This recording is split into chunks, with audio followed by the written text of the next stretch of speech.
नमस्कार दोस्तों, स्वागत है आप सबका विद्या दर्शन पाठशाला के ऑनलाइन यूट्यूब मंच पर। हम पढ़ रहे थे कक्षा 10वीं की विज्ञान, जिसमें हमने दूसरा चैप्टर स्टार्ट किया था, अम्ल, क्षारक एवं लवण, जिसमें हमने अम्ल व क्षारक के बेसिक प्रॉपर्टी, रासायनिक गुणधर्म, सामान्य जानकारी के बारे में पढ़ लिया था और लवण के बारे में भी पढ़ लिया था कि लवण का निर्माण किस प्रकार से होता है। वैसे ही आज हम लवण व उनसे बनने वाले उत्पाद के बारे में पढ़ेंगे और उनका उपयोग क्या होता है। तो जानते हैं लवण। लवण का निर्माण हम सभी जानते हैं कि अम्ल व क्षारक को मिलाने से लवण का निर्माण होता है और जल का निर्माण होता है, जिसमें हमने पीएच के बारे में भी पढ़ लिया था कि अम्ल की पीएच 7 से कम होती है, 7 से कम होती है, और क्षारक की पीएच 7 से ज्यादा पीएच। और लवण की पीएच को हम 7 मानते हैं और इसी को उदासीन भी बोलते हैं। इतना हमने पिछली कक्षा में पढ़ भी लिया था, उदासीन बोलते हैं। और जैसे ये हमने उदाहरण लिया, क्या है ये? हाइड्रोक्लोरिक अम्ल, HCl है, अम्ल है एक प्रकार का। और इसमें क्या मिलाया हमने? Sodium hydroxide, NaOH। क्या बोलेंगे इसको? Sodium hydroxide. और यह एक प्रकार का क्षारक है। तो इससे किसका निर्माण हुआ? NaCl, सोडियम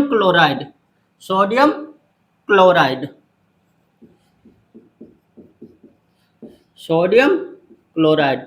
यह क्या है? यह लवण है।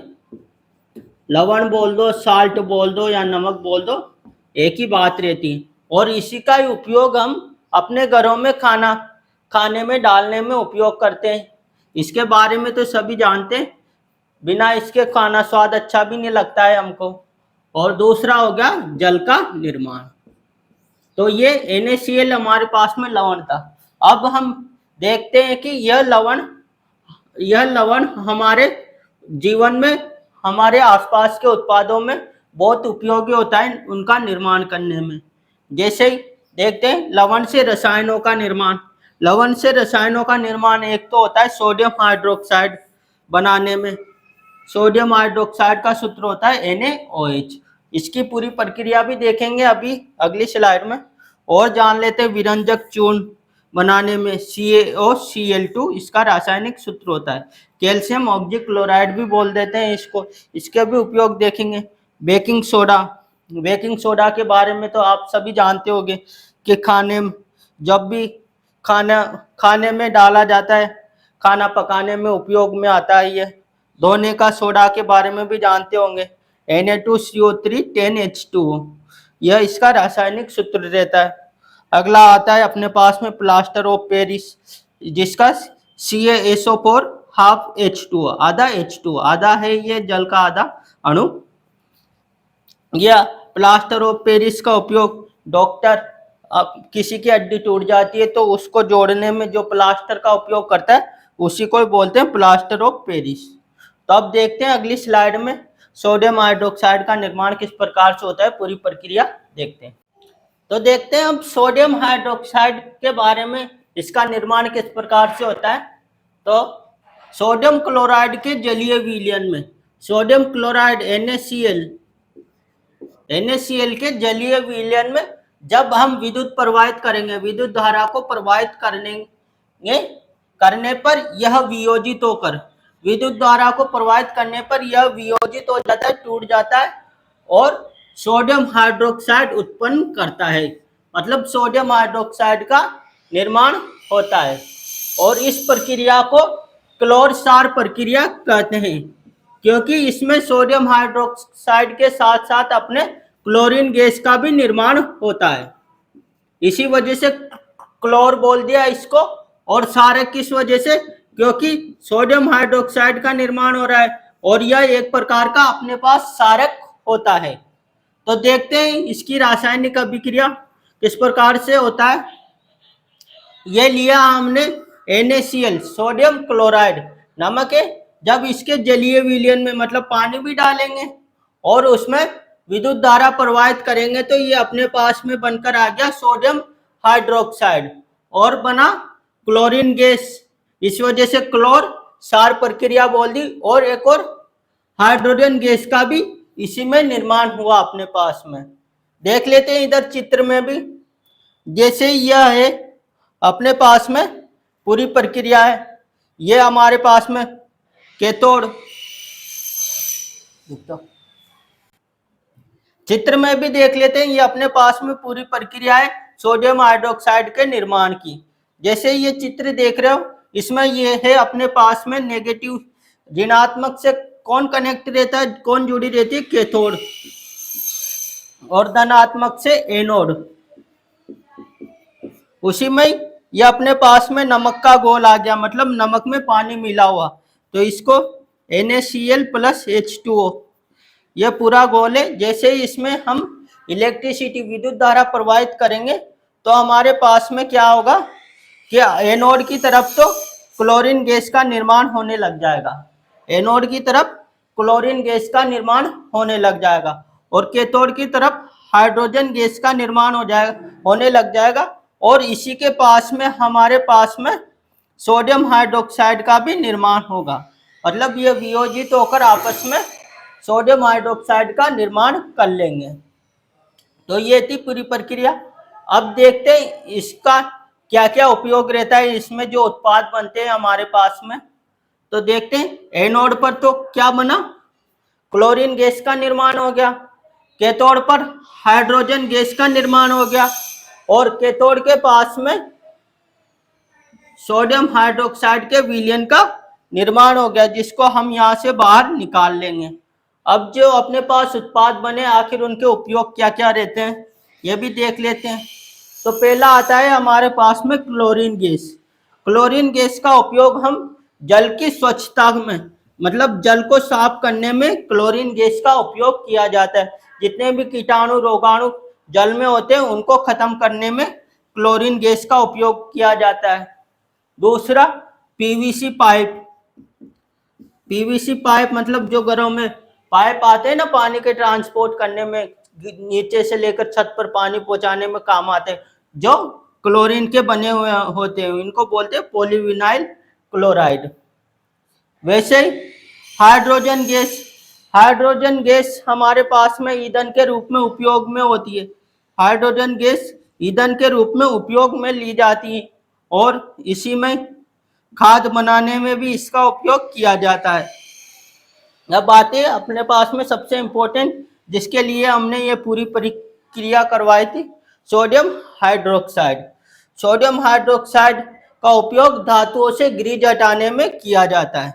धातुओं पर खराबी लग जाती है, उनके ऊपर कुछ ग्रीज लग जाती है, उसको हटाने में, मतलब धातु को साफ करने में इसका उपयोग किया जाता है। और साबुन व कागज का निर्माण करने में भी सोडियम हाइड्रोक्साइड का उपयोग किया जाता है। तो ये थी पूरी प्रक्रिया। इस पूरी प्रक्रिया को हमने बोल दिया था क्लोर सार प्रक्रिया। तो एग्जाम में क्वेश्चन पूछ लिया जाता है, तो इसको बात का भी याद रखना कि एनोड पर क्लोरीन गैस का निर्माण होता है, कैथोड पर हाइड्रोजन गैस, और कैथोड के पास में ही हमारे पास में सोडियम हाइड्रोक्साइड का निर्माण होता है। तो बढ़ते हैं आगे। अब देखते हैं विरंजक चूर्ण के बारे में। CaOCl2 कैल्शियम ऑक्जी क्लोराइड भी बोलते हैं इसको, और इसी का नाम है ब्लीचिंग पाउडर। ब्लीचिंग पाउडर, विरंजक चूर्ण बोल दो, कैल्शियम ऑक्जी क्लोराइड बोल दो, या ब्लीचिंग पाउडर बोल दो। देखते हैं इसका निर्माण किससे होता है। इसका निर्माण शुष्क बुझे हुए चूने CaOH2 ट्वाइस, मतलब कैल्शियम हाइड्रोक्साइड पर क्लोरीन की क्रिया से विरंजक चूर्ण का निर्माण होता है। शुष्क बुझे हुए चूने में क्लोरीन मिलाने पर हमारे पास में विरंजक चूर्ण का निर्माण होता है। यह रही हमारे पास में अभिक्रिया, यह है CaOH2, शुष्क बुझा हुआ चूना बोलते हैं या कैल्शियम हाइड्रोक्साइड। इसमें हमने क्या डाला, क्लोरीन गैस। क्लोरीन गैस हमने उधर सोडियम हाइड्रोक्साइड के निर्माण की प्रक्रिया करवाई थी, वहां पर भी हमारे पास में क्लोरीन गैस बनी थी। फिर इसी से ये हमारे पास में क्या आ गया, CaOCl2 विरंजक चूर्ण, विरंजक चूर्ण का निर्माण हो गया। तो ये याद रखना किस किस के निर्माण मिलाने से बनी है, शुष्क बुझा हुआ चूना और क्लोरीन गैस के, और हमारे पास में जल का निर्माण भी हो गया। अब देखते हैं इसका उपयोग कहाँ कहाँ होता है। विरंजक चूर्ण का उपयोग वस्त्र उद्योग में सूती व लिनेन के विरंजन के लिए, मतलब इतना समझ लें, वस्त्र उद्योग में विरंजक चूर्ण का निर्माण होता है, सूती और लिनेन के वस्त्रों के निर्माण में इसका काम आता है, उपयोग होता है। कागज की फैक्ट्री में लकड़ी के मज्जे का विरंजन के लिए, कागज हम सब जानते हैं कि कागज का निर्माण लकड़ी से होता है, और उस लकड़ी को बारीक कर कर उसका विरंजन बनाने, उसका चूर्ण बनाने में विरंजक चूर्ण का उपयोग किया जाता है। और पीने के पानी को रोगाणु और जीवाणु मुक्त करने में, मतलब जो भी पीने के पानी में रोगाणु होते हैं, जीवाणु होते हैं जो रोग उत्पन्न करते हैं, उनको जीवाणु मुक्त करने में विरंजक चूर्ण का उपयोग किया जाता है। तो ये थी विरंजक चूर्ण की पूरी कहानी। याद रखना है इसका निर्माण किस प्रकार से होता है। शुष्क बुझे हुए चूने में क्लोरीन गैस को पास करने पर विरंजक चूर्ण का निर्माण होता है, और इसका उपयोग सीधे सीधे उपयोग है इसके तो कपड़ा उद्योग में उपयोग, सूती व लिनेन के वस्त्र बनाने में, कागज का निर्माण में, लकड़ी के मज्जे का विरंजन बनाने के लिए, और पीने के पानी को रोगाणु मुक्त करने में विरंजक चूर्ण का उपयोग होता है। अब देखते हैं बेकिंग सोडा। तो अब देखते हैं बेकिंग सोडा के बारे में। बेकिंग सोडा का सूत्र होता है NaHCO3। तो इसको हम क्या बोल देंगे, सोडियम हाइड्रोजन कार्बोनेट भी बोलते हैं। क्या, सोडियम हाइड्रोजन कार्बोनेट भी इसी का ही नाम है। देखते हैं इसके निर्माण के लिए हमें एक तो क्या सोडियम क्लोराइड की आवश्यकता पड़ी, लवण की आवश्यकता पड़ी, और कार्बन डाइऑक्साइड गैस की, यह क्या है, कार्बन डाइऑक्साइड गैस, और जल, और NH3 ये होता है अमोनिया, अमोनिया गैस की आवश्यकता पड़ी। इन चारों को मिलाया जब जाकर हमारे पास में सोडियम हाइड्रोजन कार्बोनेट बनेगा। क्या क्या, NaCl carbon dioxide gas, water जल, और अमोनिया गैस। तो यह इसमें हमारे पास में क्या क्या निर्माण हुआ, यह है अमोनियम क्लोराइड, NH4Cl होता है अमोनियम क्लोराइड, अमोनियम क्लोराइड, और NaHCO3। ये क्या, ये हो गया हमारे पास में बेकिंग सोडे का निर्माण, बेकिंग सोडे का निर्माण। और इसका उपयोग हम हमारे घरों में जब भी पकौड़ी बनाते हैं तो उसमें डालने में इसका उपयोग होता है, ताकि पकौड़ी अच्छे से खस्ता बने, कुरकुरी बने। अब देखते हैं खाना पकाते समय जब हम इसको बेकिंग सोडे को खाने में डालते हैं तो यह अभिक्रिया होती है जब गर्म करते हैं। तो यह हो गया हमारे पास में बेकिंग सोडा, इसको गर्म किया तो हमारे पास में किसका निर्माण हुआ, Na2CO3, Na2 सोडियम कार्बोनेट का, इसको बोल देंगे सोडियम कार्बोनेट, और जल का निर्माण हो गया और कार्बन डाइऑक्साइड गैस अलग निकल गई। और हम देखेंगे कि सोडियम कार्बोनेट यह हम आगे पढ़ेंगे, इसी में दोने के सोडे का निर्माण करने में काम आता है। बस सोडा या वॉशिंग सोडा भी बोल दो, उसके निर्माण में इसका उपयोग होता है। अब देख लेते हैं बेकिंग सोडे का क्या क्या उपयोग रहता है। बेकिंग पाउडर बनाने में, बेकिंग पाउडर एक प्रकार का मिश्रण होता है जिसमें बेकिंग सोडा मिला हुआ रहता है और टार्टरिक अम्ल मिला रहता है। क्या बेकिंग पाउडर में क्या क्या मिला रहता है, बेकिंग सोडा और टार्टरिक अम्ल। और इसका उपयोग हम देखेंगे कि हम जानते जो ब्रेड होती है, ब्रेड को पकाने में बेकिंग पाउडर का उपयोग किया जाता है। ब्रेड हो गया, पाव रोटी, पाव रोटी, तो इनको फुलाने में इसका उपयोग किया जाता है। दूसरा आ गया हमारे पास में सोडियम हाइड्रोजन कार्बोनेट, एक एंटासिड होता है। एंटासिड का संघटक होता है, मतलब पेट में अम्लीयता आ जाती है, पेट में जलन होती है, पेट में या पेट फूल जाता है, पेट में अम्लीयता हो जाती है, तो उसको कम करने में इसका उपयोग किया जाता है। अगर दूसरा अग्निशामक में इस्तेमाल, कहीं आग लग जाती है तो उसको बुझाने में इसका उपयोग किया जाता है, अग्नि को कम करने में। तो ये था हमारे पास में बेकिंग सोडा। अब आता है हमारे पास में धोने का सोडा। इसका सूत्र होता है Na2CO3। सोडियम कार्बोनेट में जल के कितने अणु मिले? 10 अणु। जल के 10 अणु मिलते ही हमारे पास में धोने का सोडा का निर्माण हो गया। और ये सोडियम कार्बोनेट का निर्माण हमने कब किया था? बेकिंग सोडे को जब गर्म किया था तो उससे इसका निर्माण हो गया था, सोडियम कार्बोनेट का। और इसमें 10 जल के अणु मिलते ही धोने का सोडा का निर्माण हो गया।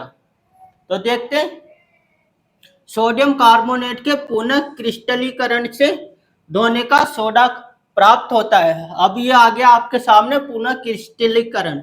इसका मतलब होता है जो भी पदार्थ में से हमने जल गायब किया था, जल को गर्म किया था, वो उड़ गया था हाइड्रोजन के रूप में, तो यह पुनः क्रिस्टलीकरण का मतलब वापस इसमें जल मिलाना, जल मिलाने की प्रक्रिया, और यह क्रिस्टल के रूप में प्राप्त होता है। तो सोडियम कार्बोनेट के पुनः क्रिस्टलीकरण से धोने का सोडा प्राप्त होता है, मतलब जल मिलाने से हमें धोने का सोडा प्राप्त हो जाता है। कुछ इस प्रकार से सोडियम कार्बोनेट में जल के 10 अणु मिला, तो ये हमारे पास में Na2CO3 10HCO, और ये क्या हो गया हमारे पास में? धोने का सोडा। इसका उपयोग देख लेते हैं। इसका उपयोग होता है कांच, साबुन एवं कागज के उद्योग में इसका उपयोग होता है। कहाँ कहाँ? कांच, साबुन एवं कागज के उद्योग में। घरों में साफ सफाई के लिए, घरों में साफ सफाई के लिए इसका उपयोग होता है। जल की स्थायी कठोरता हटाने के लिए, जल की स्थायी कठोरता, कठोर होता है, कठोर जल को स्थायी उसकी कठोरता हटाने के लिए। अब आता है अपने पास में एक और टॉपिक, क्रिस्टलन का जल। यह भी इंपॉर्टेंट है। इसकी परिभाषा देखते हैं। लवण के एक सूत्र इकाई में, मतलब कोई भी लवण हो उसका एक सूत्र इकाई ले लेंगे और उसमें जल के निश्चित अणुओं की संख्या को ही क्रिस्टलन का जल कहते हैं। मतलब लवण के एक सूत्र इकाई में कितने जल के अणु उपस्थित हो रहे हैं। तो यहाँ देखो, धोने के सोडे में तो हमारे पास में 10H2O, जल के 10 अणु है, तो यही 10 इसका क्रिस्टलन का जल हो गया। वैसे ही और एग्जाम्पल लाते हैं हमारे पास में। ये हो गया कॉपर सल्फेट। कॉपर सल्फेट में कितने जल क्रिस्टलन के जल हैं? 5। तो यह कॉपर सल्फेट है, कॉपर सल्फेट। वैसे ही और यह होता है नीले रंग का, नीले रंग का होता है कॉपर सल्फेट, जब इसमें यह 5 अणु जल के उपस्थित हो। लेकिन जब इसको गर्म करेंगे हम, यह जल के अणु हमारे पास में उड़ जाएंगे और यह हमारे पास में कॉपर सल्फेट केवल अकेला ही बचेगा, और इसका रंग होता है सफेद। तो इतना परिवर्तन, रंग में भी परिवर्तन आ जाता है क्रिस्टलन करने के बाद। वैसे ही CaSO4, यह हमारे पास में है जिप्सम। इसमें भी क्रिस्टलन के जल होते हैं, 2 अणु, 2 अणु। तो ये थे पूरा धोने के सोडे के निर्माण की प्रक्रिया देख ली। कैसे सोडियम कार्बोनेट में हम जब 10 अणु जल के मिलाएंगे तो हमारे पास में धोने के सोडे का निर्माण हो जाएगा। इसका उपयोग भी कांच, साबुन एवं कागज उद्योग में, घरों में साफ सफाई के लिए धोने का सोडा, नाम से भी पता चल रहा है धोने का सोडा, जल की स्थायी कठोरता हटाने के लिए भी इसका उपयोग किया जाता है। अब बचा प्लास्टर ऑफ पेरिस। देखते हैं अब plaster of Paris. Plaster of Paris, इसका सूत्र होता है CaSO4 ½ H2O, मतलब जल का आधा अणु इसमें मिला हुआ होता है। इसका निर्माण, जब हम जिप्सम को 373 केल्विन, 373 केल्विन बोल दो या 100 डिग्री सेल्सियस पर गर्म करेंगे तो जल के अणु तो यह जल के अणु त्याग देगा और कैल्शियम सल्फेट अर्ध हाइड्रेट, मतलब कैल्शियम सल्फेट CaSO4, अर्ध का मतलब आधा, हाइड्रेट का मतलब जल, तो हाफ H2O बनाता है। और यह किससे बनता है? जिप्सम से, CaSO4 2H2O। तो यह हमारे पास में जिप्सम हो गया। जिप्सम को किस पर, कितने डिग्री सेल्सियस पर गर्म किया? 373 केल्विन पर या 100 डिग्री सेल्सियस पर। एक ही बात होती है, गर्म करेंगे तो कैल्शियम सल्फेट अर्धहाइड्रेट का निर्माण करेगा, और यही इसी को हम बोलते हैं प्लास्टर ऑफ पेरिस। और इसका उपयोग सर्वप्रथम पेरिस में किया गया था, इस वजह से इसका नाम प्लास्टर ऑफ पेरिस पड़ा। और वापस इसमें क्या होगा, इस सफेद सफेद कलर का चूर्ण होता है यह प्लास्टर ऑफ पेरिस का, और इस सफेद चूर्ण को वापस हम जब इसमें जल मिलाएंगे तो वापस यह जिप्सम का निर्माण कर लेगा। क्या कर लेगा? वापस इस प्लास्टर ऑफ पेरिस में CaSO4 में हम वापस 1.5 अणु, 1 से 1/2 अणु, 1.5 अणु जल के मिलाएंगे तो वापस हमारे पास में किसका निर्माण हो जाएगा? जिप्सम का। वैसे ही मैंने आपको पहले कॉपर सल्फेट के बारे में बताया था, सेम वही प्रक्रिया हो जाएगी, जिप्सम का निर्माण हो जाएगा। तो इसका उपयोग देख लेते हैं। इसका उपयोग होता है टूटी हुई हड्डियों को सही जगह पर स्थिर रखने के लिए। मतलब जब किसी की हड्डी टूट जाती है तो डॉक्टर क्या करते हैं, वहां पर प्लास्टर चढ़ा देते हैं। हम भी जानते हैं भाई, प्लास्टर चढ़ा देते हैं, और प्लास्टर चढ़ाते हैं तो बहुत सारा सफेद प्लास्टर, सफेद चूर्ण भरकर उसमें पट्टियां लपेट कर, ताकि बिल्कुल कड़क रहे, वह हिले नहीं। तो वह क्या होता है? प्लास्टर ऑफ पेरिस होता है। और खिलौने, बहुत से खिलौने तथा सजावट के सामान बनाने में इसका उपयोग होता है प्लास्टर ऑफ पेरिस का। दीवार की सतह को चिकना बनाने के लिए, दीवार की सतह को चिकना बनाने के लिए, मतलब दीवार को बिल्कुल चिकना बनाने में इसका उपयोग होता है। तो ये था हमारे पास में प्लास्टर ऑफ पेरिस। तो ये पार्ट हमारा यहीं पर समाप्त होता है। दूसरा पार्ट हमने अच्छे से पढ़ लिया, जिसमें लवण, सार, अम्ल, सार, लवण के बारे में अच्छे से जान लिया, इनकी पूरी रासायनिक अभिक्रिया, इनका निर्माण, क्या उपयोग में आते हैं, हमारे दैनिक जीवन में किस प्रकार से उपयोग होते हैं, तो ये पूरा हमने देख लिया। इसको आप अच्छे से पढ़ना, किताब की रीडिंग लगाना, आपको भी समझ में आने लग जाएगा। जो मैंने पढ़ाया है उसके अच्छे नोट्स भी बना लेना, ताकि आपके बोर्ड एग्जाम में यह काम आ सके। और आपको हमारी कक्षा अच्छी लगी हो तो इस चैनल को लाइक, शेयर व सब्सक्राइब करा, इस चैनल को लाइक, शेयर व सब्सक्राइब करना, अपने ज़्यादा से ज़्यादा साथियों तक इसको पहुंचाना। धन्यवाद।